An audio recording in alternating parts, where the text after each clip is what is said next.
Next, I spoke by Zoom with Nancy Mace, who represents South Carolina's 1st District, about her views on cannabis reform.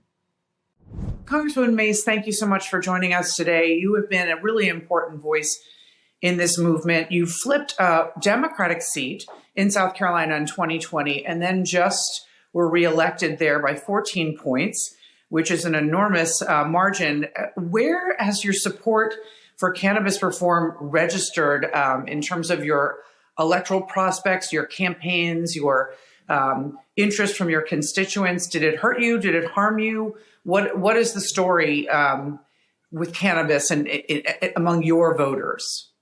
I would tell you that the only place that cannabis is controversial is right here on Capitol Hill in Washington, D.C., or any state capital that hasn't made progression in cannabis reform at the state level.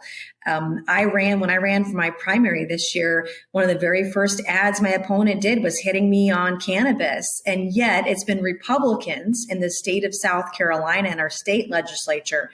It's been Republicans at the state level who've been leading the effort to do cannabis reforms in South Carolina. So I would say to anybody who's a Republican who it doesn't support cannabis reform is on the wrong side of this issue, whether you live in a blue state or a red state. I'll take South Carolina, for example. Statewide, medical cannabis is supported by the vast majority of Republicans. In my district, not only is medical cannabis supported by the vast majority of people on both sides of the aisle, but so is recreational and adult use.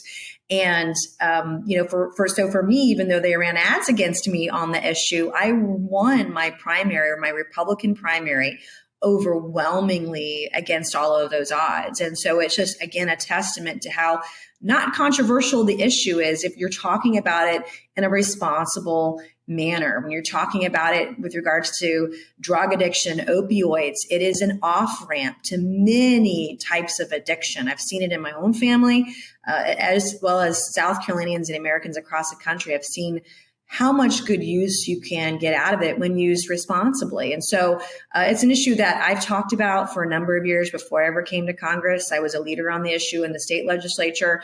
I've been a leader on the issue in Congress. I put my money where my mouth is and have stood the test of all those challenges of folks against me that say I go too far, I don't go far enough. I think we're right where we need to be in representing the values of every South Carolinian.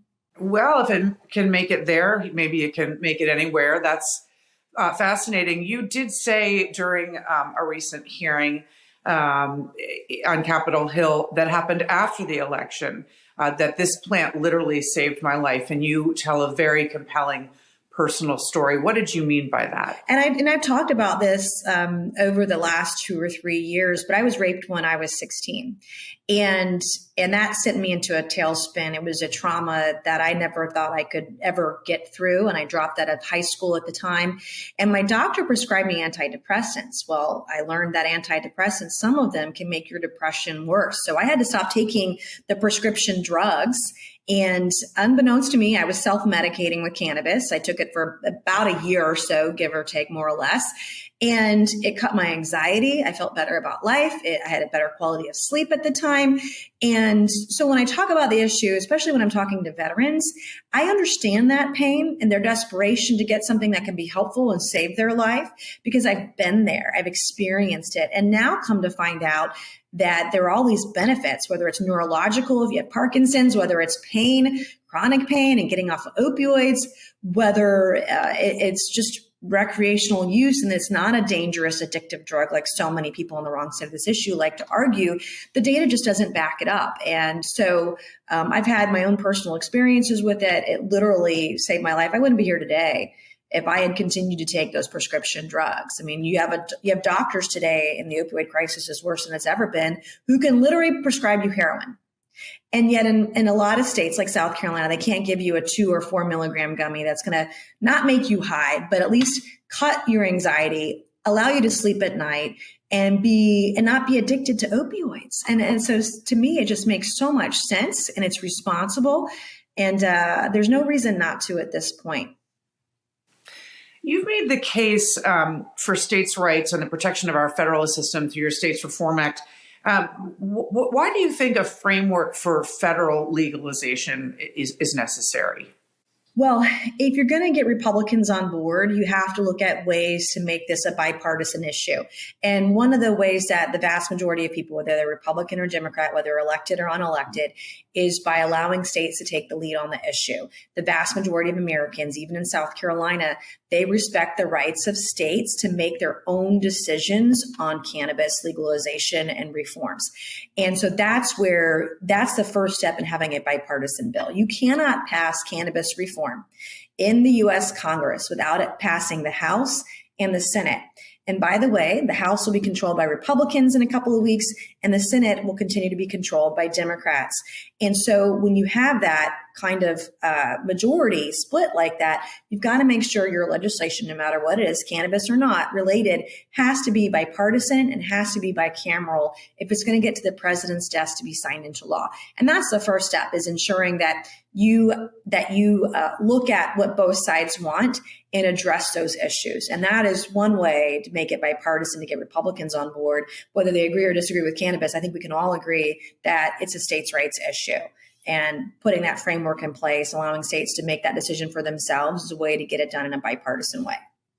And what do you think the Republican case for cannabis reform is? Well, it's federalism. I think that's the number one case, but also having responsible guardrails, setting a regulatory framework. It's already happening in 47 of 50 states, have some form of CBD or medical or recreational use.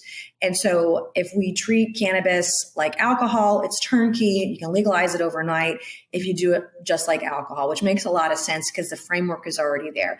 But other provisions that I think that is the Republican case for it, is ensuring that where it's fully legalized for recreational, that we have markers in place, incentives in place, financial incentives that prohibit states from marketing and advertising to kids.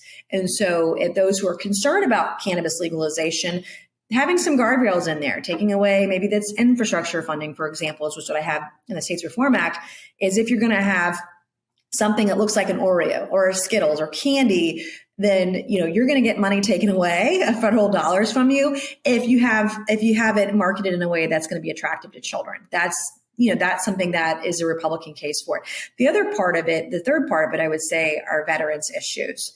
If you are a veteran with PTSD or chronic pain because of your injuries from serving your country, if you were literally willing to take a bullet for our country, you should be able to be prescribed medical cannabis at any VA across the country, reducing veteran suicides, reducing veteran addiction to drugs, helping veterans get through the challenges they have, including veteran homelessness. I mean, small doses of THC can go a long way to improving the quality of life, the work life for our veterans who've suffered so much. And so if you care about our veterans, if you care about our children, if you care about federalism and the rights of states to make their own decisions, that is the Republican case for States Reform Act and legislation like it. And what steps need to be taken to provide access to medical cannabis for veterans now?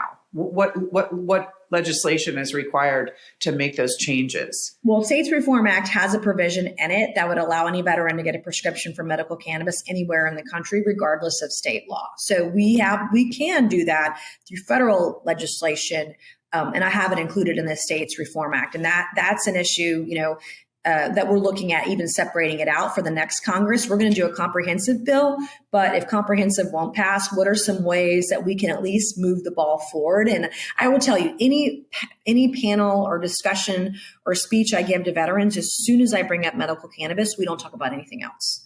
Particularly with our veterans who are wounded or suffer from PTSD. Once you start talking about cannabis, they don't want to talk about anything else. It's such an important issue to them. We are doing an enormous disservice to our service members who are willing to risk their life, risk everything for us, by not giving them access to something that can literally save their life. And so that's something that we're looking at as well, doing a standalone bill next legislative session, if we can't get it done through a comprehensive bill.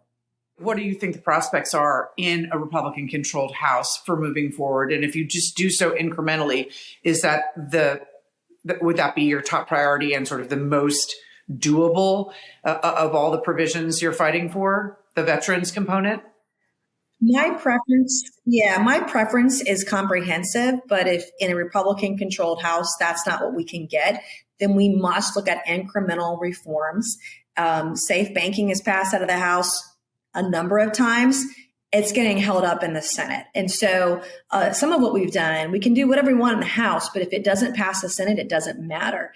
And so there is some work that we need to do, some advocacy that needs to happen on the Senate side to get them on board. Safe banking is easy, low-hanging fruit, but you can't just stop there. I mean, the taxes are so high in some of these states. You've got to look at ways to make sure it's a more business-friendly environment, that businesses can get access to financing and lending, and you can't do that without descheduling or rescheduling at the very minimum. And there's some talk about doing rescheduling. There's talk about getting folks out of prison, but that just doesn't go far enough. And so if we have to do it incrementally, that may be the best way to go about it in a Republican-controlled House. Not my preference. I want to do it all. I want to do it all at once. But if that's what we have to do in limited measure to get progress, that's what we're going to do. And we're going to continue to lead on this issue, figuring out ways to navigate majorities in the Senate and in the House. And as a leader in this fight, what are the hurdles that you found? What are the challenges to convincing your colleagues as you have these conversations and you make the case with specificity and all of the data? What are the sort of final hurdles, even though it's popular in all these states and the laws are changing so quickly? What do you find you bump up against among the holdouts? Well, people are afraid of their base. Republicans are, but so are Democrats. And there should be no fear. You're not going to lose your Republican primary because you're pro-cannabis. And I've just proved that with ads that were being run against me. It is a very popular issue, even with the base, even with Republicans. So to my Republican colleagues, I say to them, go poll the issue in your district. Go do a poll for a couple $1,000s and see where your Republicans are. They're going to be with you, particularly on responsible reforms, state-led reforms, reforms that focus on federalism, reforms that focus on being responsible to our kids and our veterans. It is enormously popular with the vast majority of Republicans if you do it in that way. And so that's where I say to people, and even some of the pro-cannabis people that aren't on the States Reform Act, I'm like, what are you waiting for? This is an issue that you've run on, that you've talked about, and yet, you're unwilling to get on the legislation. Well, that's not right either. And so I've been willing to work with anyone who's willing to work with me on either side of the aisle, because it's something that is a personal passion of mine. I am a true believer in it. I've seen its benefits in my own life. And we are doing a disservice to the American people by sitting on our hands and doing absolutely nothing. And I blame both sides of the aisle. I blame Republicans and I blame Democrats for making a lot of promises and not following through on them. And it is high time, or past time, no pun intended or pun intended, to do something on this. Quit talking about it, put your money where your mouth is, and let's move forward in a responsible way. And so that's where we got to be in the next legislative session. We're going to be working really hard to try to make some progress, some movement to move the ball forward. And finally, how are you just feeling about the momentum? More ballot initiatives being passed, a lot of momentum growing in the states, but you've talked about the hurdle and the problem being Washington. What's your faith in making progress on this soon? Do you think that something's going to happen in the lame duck session or in the next cycle of Congress, or do you think that this might still be a battle at the federal level years from now? We're trying to look at what movement we can get in the lame duck session, doing some amendments or attaching some provisions to some legislation. We're working on that as well. But the biggest thing for us is educating members of Congress, showing them data. When they say that violent crime goes up because of legalization, well, that's just not true.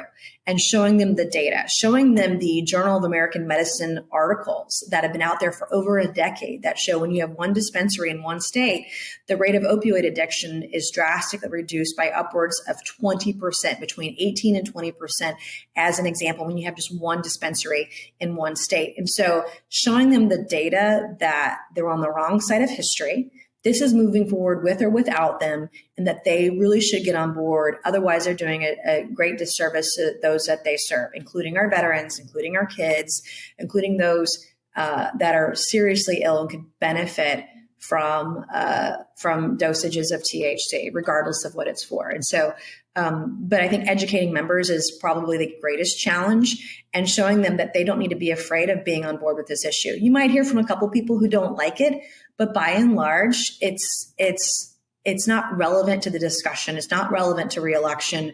You can win reelection by being supportive of responsible reforms at the federal level. Congresswoman Mace, thank you so much for a fascinating discussion. Thank you so much for talking about it. It's so important. And the hearing we had on oversight a couple weeks ago was historic and really helped us move the conversation forward. But we gotta get off the seat and move and start walking and running with this issue. That wraps up our program for today. I want to thank our guests, Representatives David Joyce, Brian Mast, and Nancy Mace. And I want to thank the Coalition for Cannabis Policy, Education, and Regulation for their support of today's program. You can find out more about today's topic and rewatch this program at RealClearPolitics.com/the GOP case for cannabis. And thank you for watching. Until next time, for Real Clear Politics, I'm A.B. Stoddard.